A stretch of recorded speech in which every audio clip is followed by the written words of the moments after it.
Hey everyone, I'm John Schneider. I am the owner and CEO of 3D-Fueled, and this is the 3D-Fueled Show.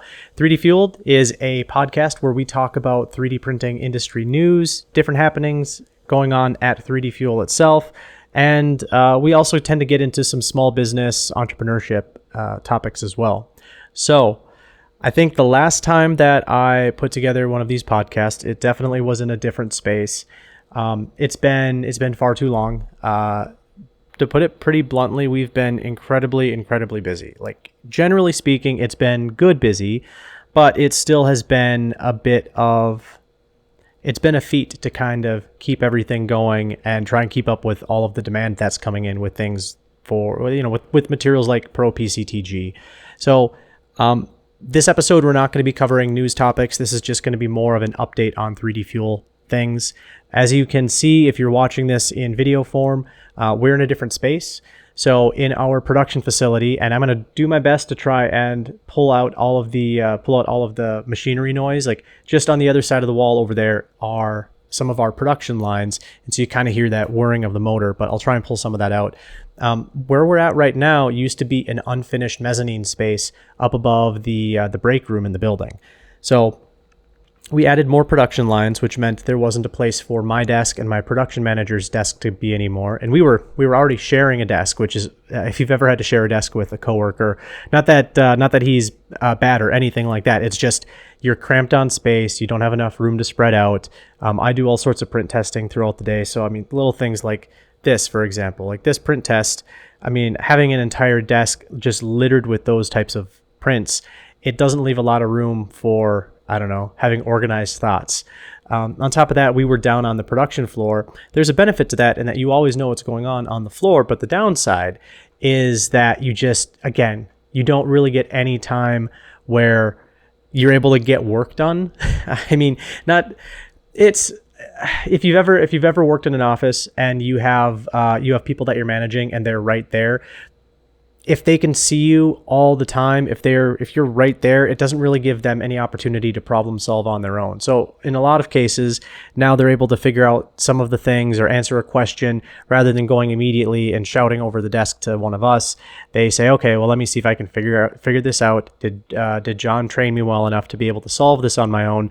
And in most cases, the answer is yes. So now the questions that I'm getting are the more challenging ones, the ones that really take a little bit more, just take a little bit more experience to be able to address. So we're now up in this space.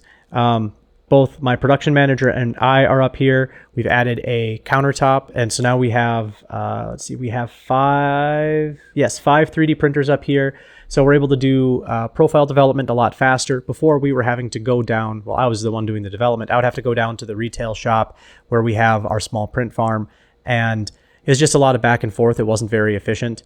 And now we're able to do this and we're just able to do this faster.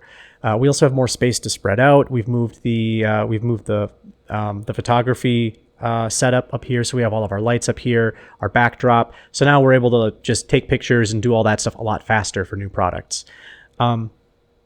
That's one of the things going on. The other is that we are adding additional production lines, and we're trying really hard right now to get them all staffed up, which is proving to be a little bit more of a challenge than I had expected. Manufacturing 3D printer filament, once everything is up and running and extruding well, and you've got you have your formulas dialed in, you have your heats and your speeds and everything set correctly, it's a pretty boring job. Like, it's a very boring, straightforward job, especially when everything is going well. And we're currently paying $22 an hour. We offer health benefits. We offer 401k, 2 weeks PTO, paid major holidays. I mean, I think for what the role is, it's a fairly decent wage. I mean, we're not expecting someone to come work for us and this to be their career for 40 years. Like, that's not what this is. Unless you want it to be. I mean, there's a lot of people that really thrive in that type of work environment where it's predictable. It's predictable, but it's not. I mean, what's on the production schedule is changing every single day. I mean, you know ahead of time what you're going to be producing, but it's not like every single day is producing black PLA. I mean, could you imagine if that was your day I mean, I don't know. Maybe there's someone that really enjoys making only black PLA and that's it. And if that's what they want to be doing, that's great. But for us, we we like to have a little more color in our lives. You can see behind me. These are some of the prints that show off some of the different colors that we have for PCTG. So it's different enough, but predictable enough. Probably unsurprisingly, we're having a tougher time hiring for the overnight position, and that's because we do offer a shift differential for the people that work overnight, but to have a good overnight production operator, that person has to really want to be working overnights. What we have found is they generally like to have a quieter working environment. When you're here during the day, we have our other tenant in the building, and they are, they're loud. We have, when we're all here, when all of the management team is here, when the shipping is going on, there's just more activity. It's noisier. It's a little bit more stimulating than an overnight position where it's like, hey, show up, everything's already dialed in, you know what you got to be doing, and just, throw in some earbuds, maybe listen to a podcast or an audiobook, make sure you can hear any alarms, and just let it rip. So that's been proving a little bit more challenging because right now we have our production lines installed. They're powered up. They have air to them. They have their water to them. All of the drainage is hooked up. So everything is all good and ready to go. Now we're just working on getting the right people in the right positions. So that's honestly, that's one of the reasons why we are so low on inventory of different things, like so many colors of standard PLA plus.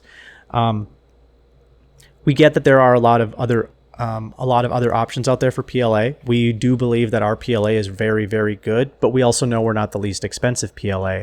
And we're putting more of our time and energy into educating people about materials that are even more functional than something like a PLA or even a tough Pro PLA. We want to be, we're talking about PCTG. We've added a carbon fiber variant of PCTG. We have some other materials that we're working on developing right now. And a lot of these product launches they've been pushed back quite a bit. So while we're on the topic of carbon fiber PCTG, so CF or PCTG-CF has been something we've been asked about for quite some time, and I'm gonna see if I can get this to focus a little bit better on just this object. We'll see how well it does. So this is not a perfect print. I'm still dialing in the profile for it, but it is a very lightweight drone frame. And this has been procedurally modeled, if I'm remembering correctly, and it actually is hollow. So it's able to use it's able to print with 0% infill using just the perimeters for the structure, and then the carbon fiber in that material helps to provide that additional, basically that additional stiffness that you want to have. And I think it's an FPV. I think it's an FPV racing drone. I don't know if it's a racing drone, but it's definitely an FPV drone. So designed to put a camera in there. Oh man, I just panicked for a second. I thought I hadn't hit the record button on the camera.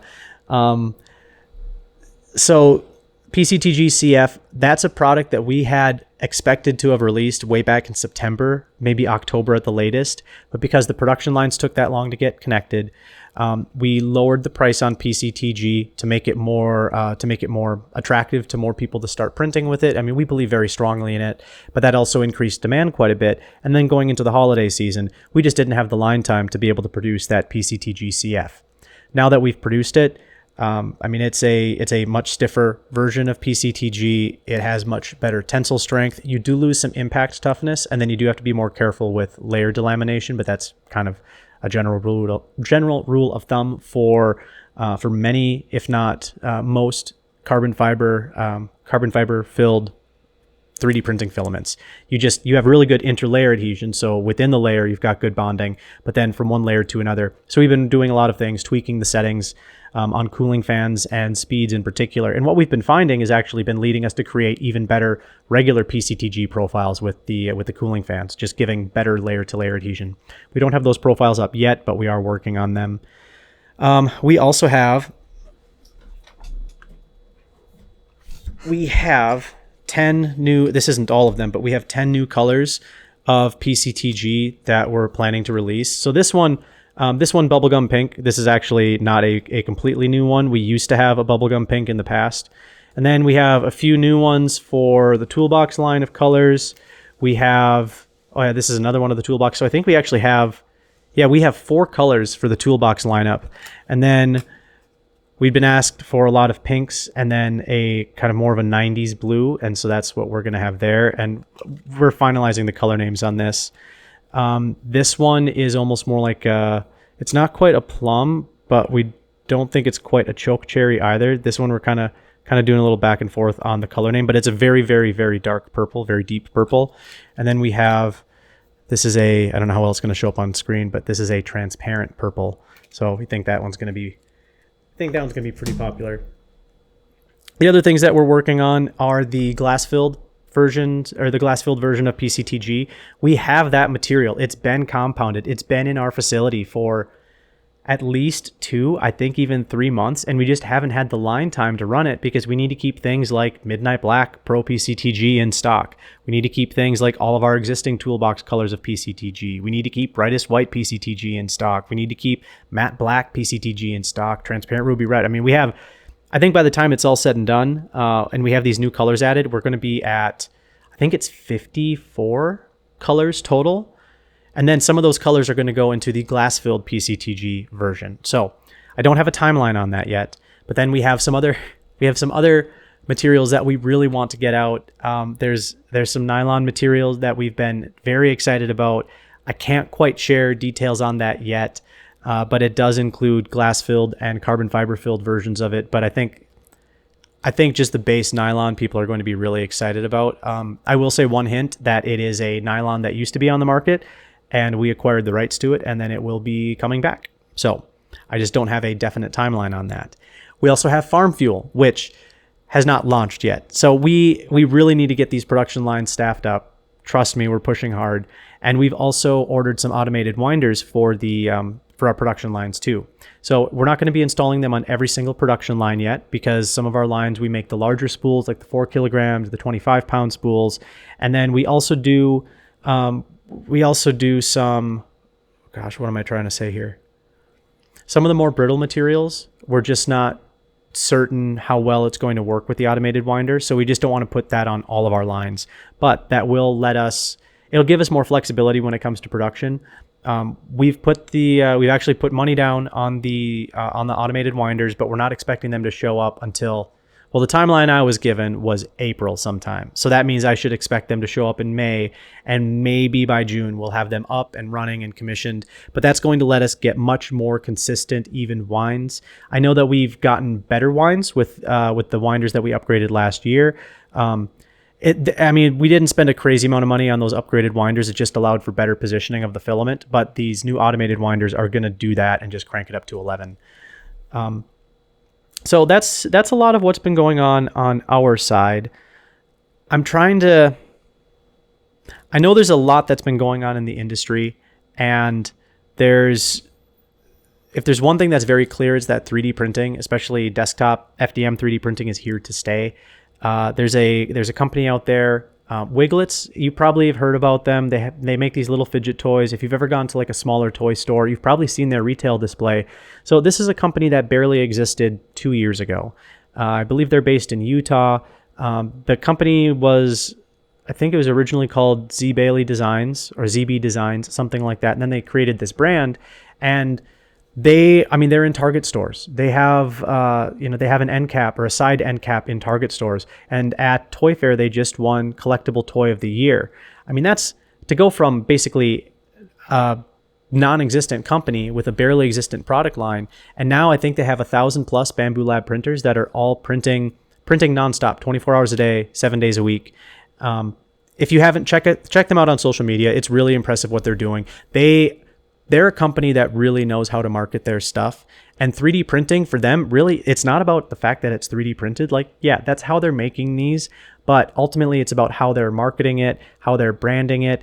Even like with the little fidgets, they now include a literal little brand or a little letter mark on the feet. So that way, it's an official Wiglets print and not, it's not some knockoff or someone that is using a similar design, so that it helps to eliminate brand confusion at least a little bit.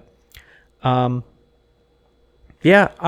really hoping to be able to provide some more fleshed out information on just everything else that we have going on. Try and do some more footage of what it looks like in the production facility. Try and do some more footage on how we're doing things here. One last thing before I end this episode. And this is going to be very visual. So I am sorry if you don't have, if you are listening to this via audio. So I'm trying to, this is maybe not the best way to be showing this on screen because I don't have a uniform flat surface to attach this to, but this is, here, maybe this will demonstrate a little bit better. But this is showing the neat or the virgin PCTG, well, I guess with colorant, so not completely virgin, and then the stiffness of the carbon fiber PCTG. Man, this is a really bad demonstration. Guys, I'm sorry. I thought this was going to show up a little bit better on camera. This is not, it's not great. I will do better. I will find some time to be doing more content, just showing here's how this material works. Here's how this material prints.